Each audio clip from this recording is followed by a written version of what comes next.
Hey people, one day I realized I was surrounded by a mess of spare parts, so I decided to build a function PC out of scrap and install Windows 11 on it. And what did I find?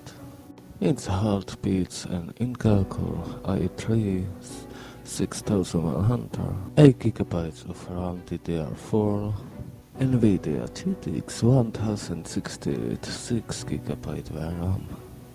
Everything is mounted on an MSI 100 PC made motherboard. For the operating system I choose a 500GB SSD, and I find this nice case. Now, let's put it together.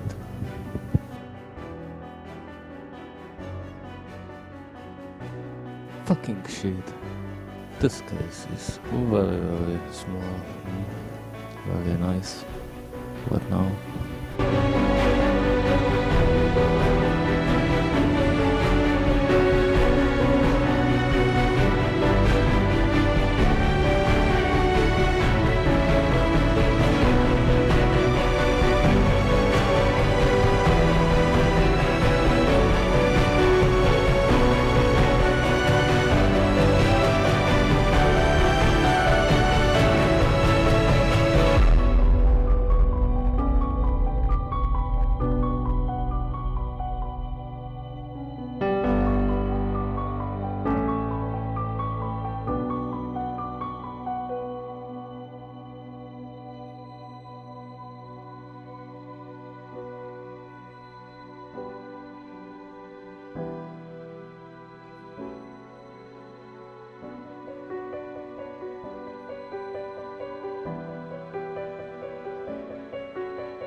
If you enjoyed this video, give it a like and subscribe. Thanks.